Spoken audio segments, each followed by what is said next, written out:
Sear, our non-stimulant, thermogenic, and recomposition agent. Sear is a super cool product because it's going to help you utilize turning your white adipose tissue, which is for storage of fat, into brown adipose tissue, which is going to help with energy production. So this is great to use for a competition prep or in your weight loss phase. So you can stack it with a stimulant-based thermogenic, or you could also use it in your off-season or muscle building phase to help keep you lean and mean. Sear. Hey everybody, welcome to the Pro Physique Code. Today we've got a special guest, our first place winner from the Transformation Challenge in the over 50 category. He's 52 years old. This is Matt Hurley from Pennsylvania, despite the BYU clothing. So Matt, how are you today? I'm doing great. That's awesome. The only go ahead. thing is, when you said I was 52, I don't feel that old. I said the Well, only thing you said I'm 52, but I don't feel 52. I'm 48. And if I don't look in the mirror, I feel 25. It's one of those things that like the gray hair and all that stuff gives me away. But like, I'm with you. I mean, are you like me in that when you were 20, you thought by the time you were 50, you were going to feel old, right? Like, Yeah. I thought 50 was really old. yeah. And I mean, even now, my dad's like pretty active at 73 playing golf. And I'm like, man, like, that's, 50 is young for most of us. Yeah. I don't know if that's a generational thing. I don't know if we were just expected to be older when our parents were 50, but yeah, I don't know. I feel like I also have very young kids. You have some children too, right? Yeah. What's six. What's the youngest? My youngest is 12. Okay, so yeah, you're still very much in it. Yeah, Yeah. My oldest is only 10, so I'm just figuring things out as far as being a parent. So first of all, what got you interested in doing the challenge? Was this your first time? It was. It's kind of crazy. I had always been active, distance runner for many years, ultra marathons, always enjoyed lifting weights, always enjoyed eating healthy, but just some health challenges kind of set me back a little bit. Couldn't run anymore, not as much. And then I just gained some weight and I wasn't feeling good. And it's crazy, but the night before the challenge started, I was laying in bed scrolling, trying to find something to just give me some accountability, some motivation. And I found the challenge. So I signed up immediately the night before it started. Nice. Yeah, it's been it's kind of what I've created it for. It was initially for, for the purposes of helping people reach their goals. I think we all know you need to eat healthy, you need to, be active, and there's those intangibles, but I think the missing piece for a lot of people is a deadline or a community. And so those two things that we have with this challenge really does result in some remarkable transformations, as I'm sure you saw not only this challenge but the previous challenges. There's some amazing, and it gets harder and harder to like delineate between the winners. I mean, what's funny is you were the first place over 50. Our overall winner was over 50, right? So like, yeah, that's fantastic to me. So it's really cool to see just how powerful a deadline can be. So were some of your injuries related to ultra marathoning? Because I mean, that's got to be, is that now describe that for me. Is that, I don't think I know what that is. I did marathons to start, 26 miles, 26.2. Yeah. And then I thought it would be fun to run farther. So I did 50-mile ultra marathons, which were trail races. Okay. 50 miles one day, and sprained my ankle really bad in one of them at mile 12. Should have stopped, but you train a year to get ready. So I kept going and just really kind of messed up that ankle. So I can still run, but not like I used to. And then about 6 years ago, I got diagnosed with Lyme disease, Bartonella, and Babesia. And that really set me back more than anything. Just my body was stiff, everything hurt. I'd never been depressed a day in my life. I went through 8 months of severe depression and just really was difficult. And so I worked through that and was feeling a lot better. But just the last year, I kind of just slacked off some. I wanted to gain weight, but I wanted to gain muscle.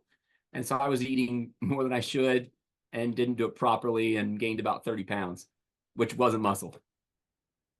Yeah, it's funny. I just put out a video today talking about the the idea of bulking and how we can get so excited about the scale going up, not realizing that fat is a lot easier to add than muscle. Yeah, I bulked, but it was not good. I don't know many people that have good bulks. I mean, it's fun. Don't get me wrong. It's fun to just every time you sit down to eat, just get the most delicious calorie dense food you can eat and think you're just putting on all this muscle. And honestly, you do get stronger. There is some benefit to having some body fat. Not with pull-ups, but with everything else. Yeah. So what was the, from the starting time that you entered the challenge? Now, what's interesting is a lot of people that enter the challenge, they have like this whole thing mapped out. They're like, okay, I know when the challenge starts. You literally the day before decided it. So how much weight did you lose over the course of the challenge? Yeah. I wish I had planned and prepared, but I mean, it was like, no joke. The night before, I was at my heaviest ever, 179. So in high school, I wrestled 152. That's kind of an ideal weight for me even now. 148, 152. And I was up to almost 180. I was 179 something. And so I was way up compared to what I normally am. Yeah. And what was the ending weight? 145. Oh, wow. So I lost about 34 pounds. Yeah. I mean, that is it was like amazing. I couldn't believe it. It's a pound every 3 days. So what was Yeah.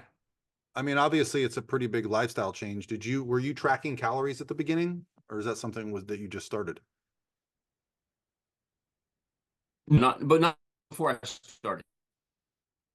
What was And so I was the highest eating calories you had? more just on purpose, but I wasn't tracking anything. Okay. Did you Oh, track before I started this or during? Yeah, did you track for the purposes of the before I challenge? start? I didn't track. Only for the challenge, yeah. And I weighed everything that went in my mouth the entire time. Every day, every meal, I was as strict as you can be.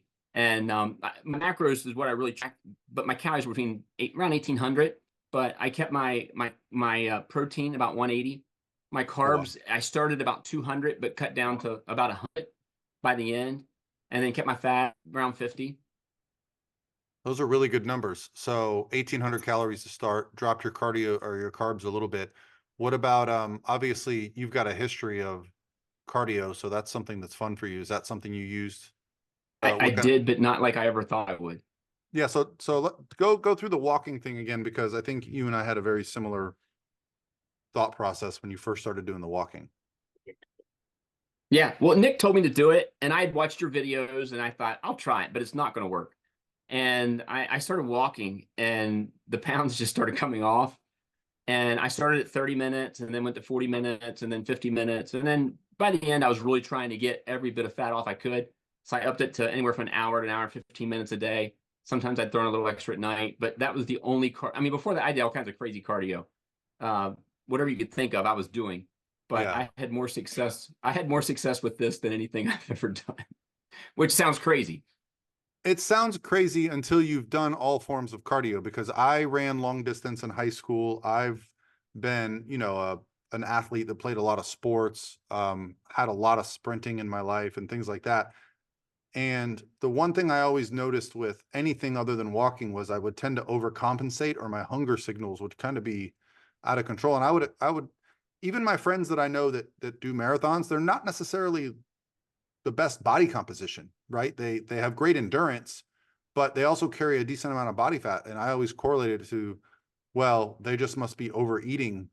And the thing with walking that I found is that it doesn't change my appetite. And in fact, sometimes I actually decrease my appetite when I'm just doing these low intensity walks. Did you find a similar?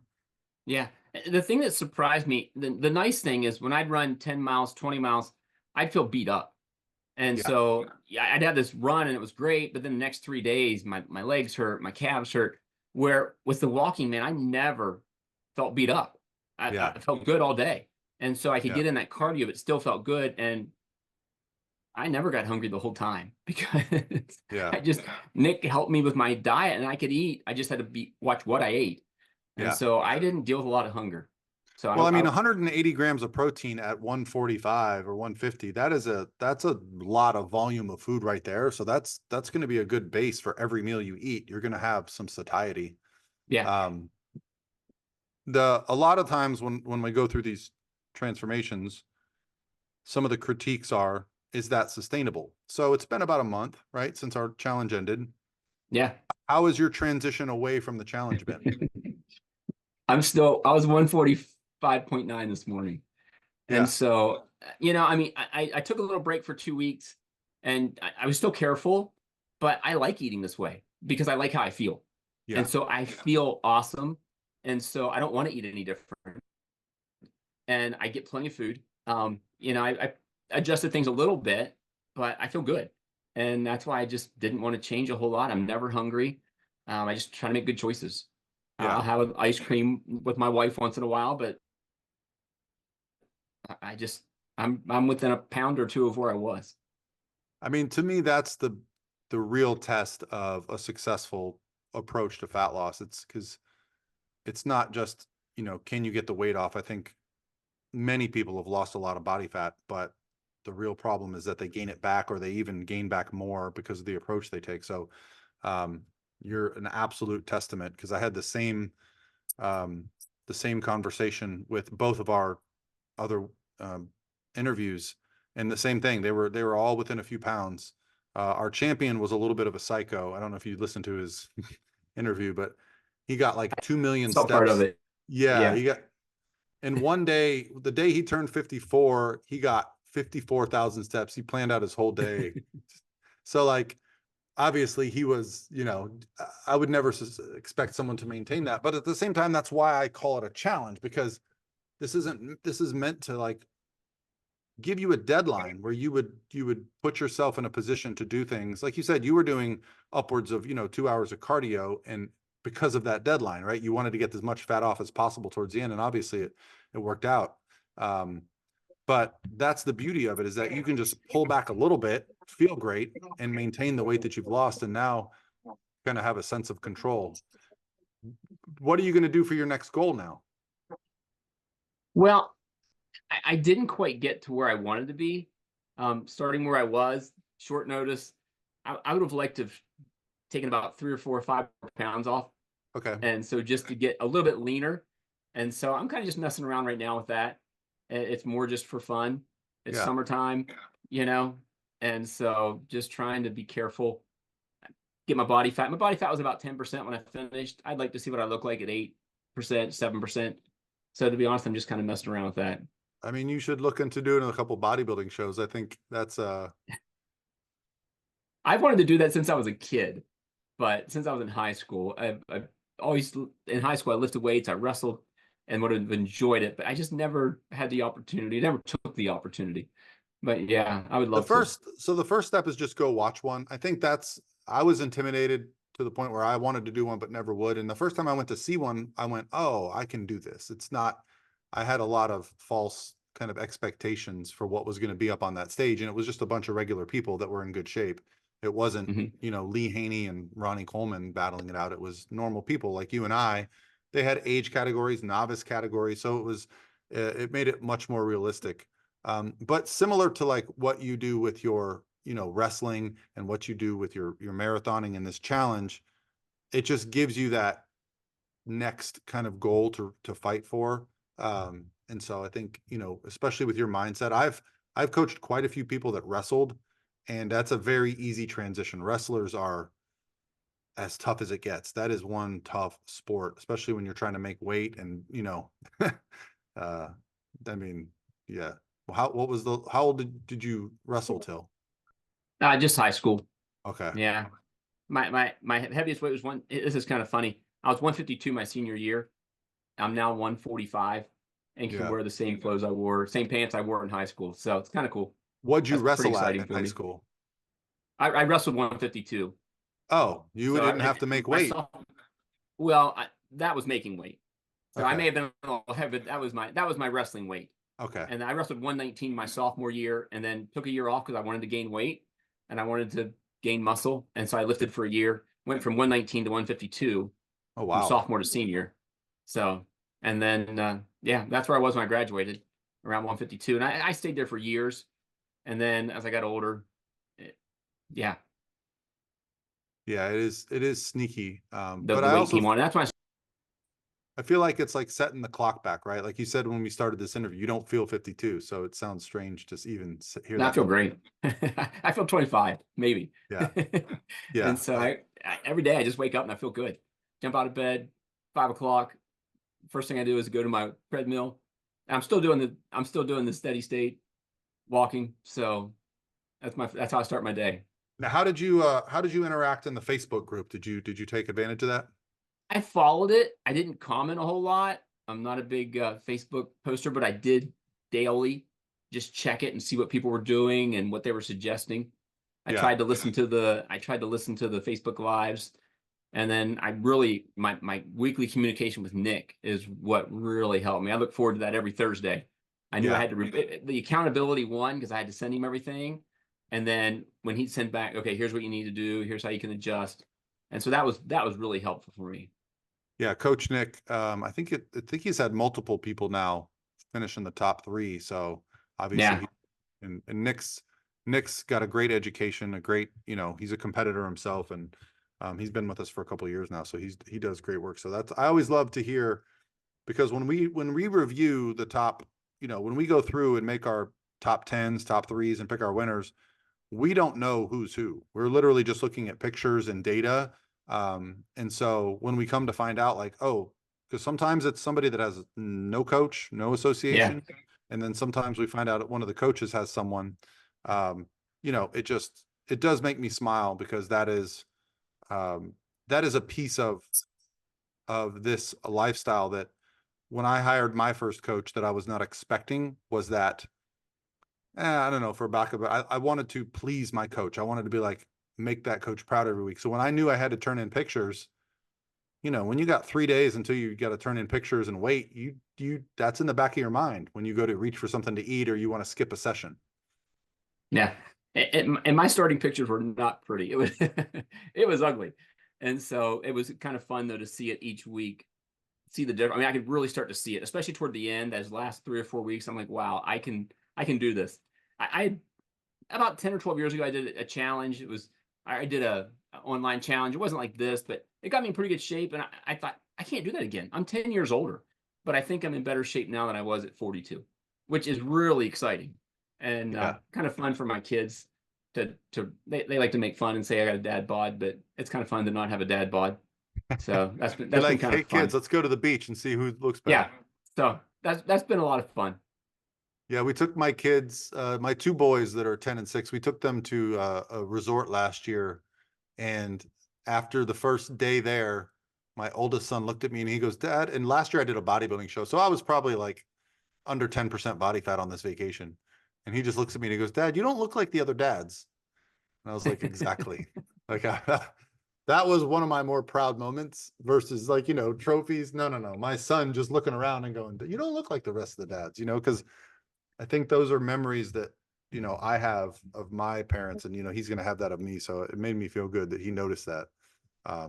Of course, I don't think I'm anywhere near as lean as my 2 sons. Both play soccer, and they're like, they eat anything they want and they're shredded. But that's kind of where I came up with my theory on the walking, was just seeing kids and thinking back to my youth and how active I was. So obviously as a wrestler, your cardiovascular had to be ridiculous. You transitioned into, endurance sports for your life. And then when that was kind of pulled away, that's when you started to gain some weight, huh? Yeah. After high school, I said I'd never run again. I ran cross country, I ran track, had enough, not doing that again.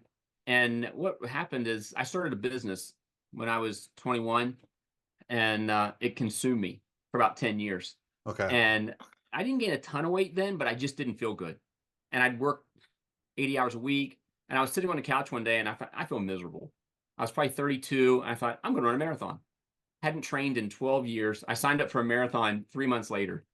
And I ran that marathon at about 19. I thought, I'm going to die before I finish this. And if there's a terrorist in the crowd, pick me, because I want to end it. And I finished it and I couldn't walk. I'm like, I can't even walk to my car. And I stood there for about 20 minutes till I could get moving again. And I thought, I think I can run faster than that. Yeah. And I thought, I'm going to do another one. So I went home and signed up for the next one and the next one and the next one. But it always gave me that something to look forward to. And then when I was gone, it was really hard because for 10 years I did that. But then when I hurt my ankle, Lyme's disease, Bartonella, Babesia, it was rough because it's really what makes me just feel good. Did you ever hire a running coach? I ran with a team that had a coach. Okay. And so he coached us once a week. We'd all run together.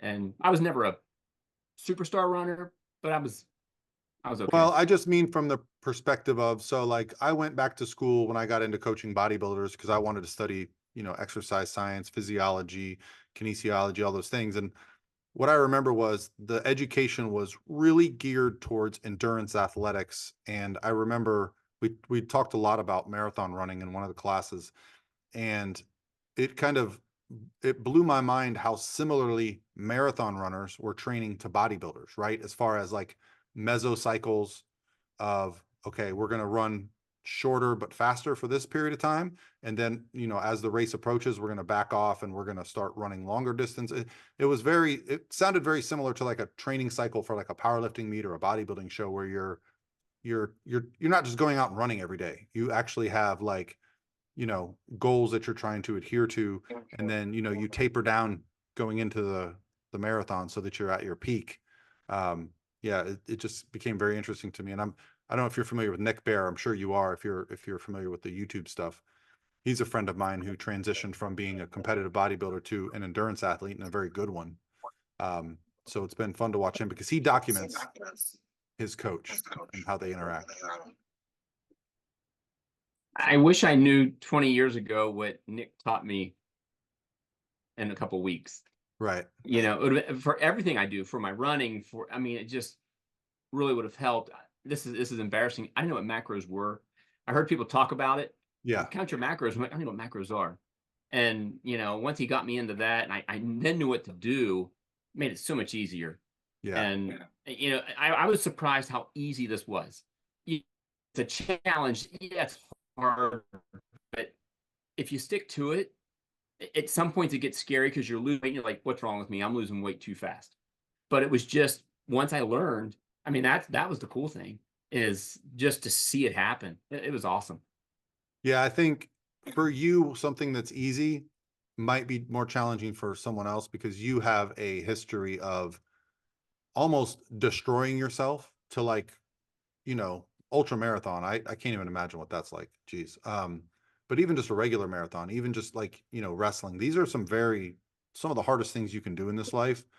So when you're like, okay, I just eat these foods and walk on my treadmill and I'm going to lose body fat, it almost seems counterintuitive. And I think that's a lot of the things I run into with my clients is they're like, Coach, I don't feel beat up. Is that okay? And I'm like, yes, you don't have to like feel wrecked every day to make progress. And I think some of that mindset comes from, growing up playing sports and stuff. Cause I think, that's what a lot of people expect success to look like. And it doesn't have to be that way.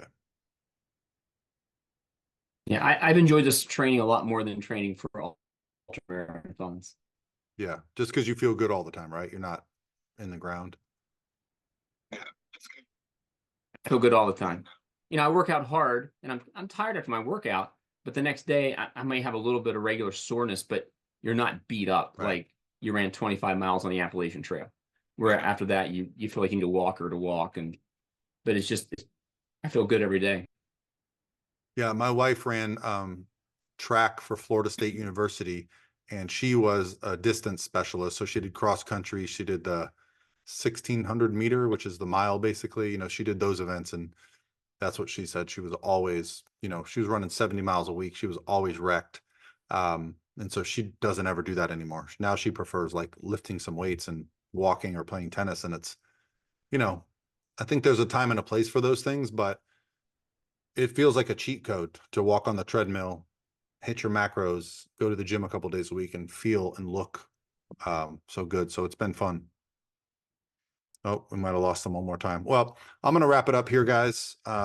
So I do want to ask him about his waist measurement. So, hey, Matt, before we go, I realize we're getting lost here a couple times, but Sorry about that. no, that's okay. It's the internet. It's unpredictable. Yeah. I did want to ask you about your waist measurement, because Yeah. the one thing that stood out for me that really, moved you up the placings was your lower back. Like, it literally just kind of disappeared. And I think love handles, the lower back area can get like, it's almost like a mystery how to get rid of it. So what was the change in waist measurement? Do you remember? I have it all written down. I think I started at like 34 and I ended 32 or below. So I tracked everything. I have every measurement. But Yeah, I'm that's thinking it cool. was in 34, 35 when I started. Okay. And then So a couple pant sizes.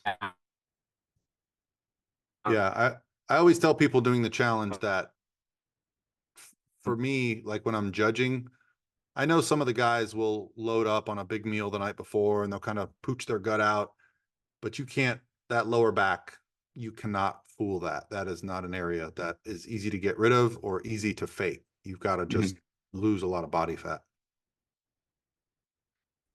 Yeah. And I think it's also the thing that's most stubborn on me. So when I see somebody else lose it, I'm kind of jealous.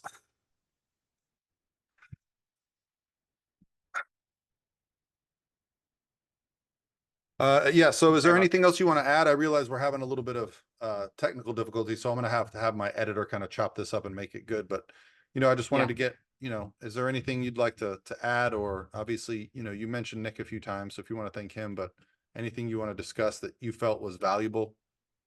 Oh yeah. Yeah. I would say anyone that's considering it, do it. And like I said, mine was last minute. It was the night before, laying in bed, 11 o'clock at night, scrolling the internet.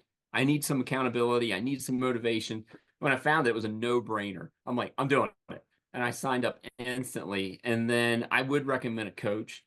I've been an athlete. I've run, I've wrestled, but it made all the difference. And so I really don't think I would have done near as well had I not had Nick. And so he was just fantastic. Weekly communication. He even went out of his way and called me a couple times, like, hey, I got questions, can we talk? And gave me a call, talked me through it. So yeah, I'd say do it, sign up, don't look back, stick to it. Anyone can do it. You just got to stick to it. I couldn't agree more, and that's why we keep doing it. And we're still trying to figure out, what the right cadence is for these challenges. And now you got me thinking about maybe we should do like an online bodybuilding show, because I think a lot of people like the idea of a bodybuilding show. They don't like the idea of getting on a bodybuilding stage. So, we're looking at all kinds of things that we can be doing, but yeah, I think that makes me the happiest. I know the value of good coaching. My first coach was Lane Norton. Obviously I learned a lot from him. And I've been able to like pass that on, but I think it helps you avoid wasting time making mistakes that you'd make on your own. I always say, like, working with a coach is like taking a master's class in whatever you're trying to learn. So you just shorten your time from going from novice to advanced. Whereas you might take years, you might only take a few months with someone that's an expert. So Yeah. Perfect. But if you do that online bodybuilding show, sign me up. That's, it's I an will interesting compete. idea. Because we would judge it differently. We would actually judge it like a bodybuilding show, and we would have to put up some examples of each pose. And I think it would be fun. Yeah, that's an interesting idea. Okay. All right. I'm gonna have to talk to my team about that, because of course that's something that's got to be done online. But all right. I'm glad you're in. That's one vote. Well, I Yeah, you got appreciate me. you coming on, and good luck in your future goals. If there's anything we can ever help you out with, if you're not already in our summer sculpt group, love to have you in there. Just giving words of encouragement or any advice would be great. Appreciate it. It's been good. All right. Well, thank you, Ben. Have a good weekend. And just a holiday? No, we already had all the holidays. We're good. We're just enjoying summer. Good. All right. I'll talk to you soon. Thanks, man. Appreciate it. Thanks.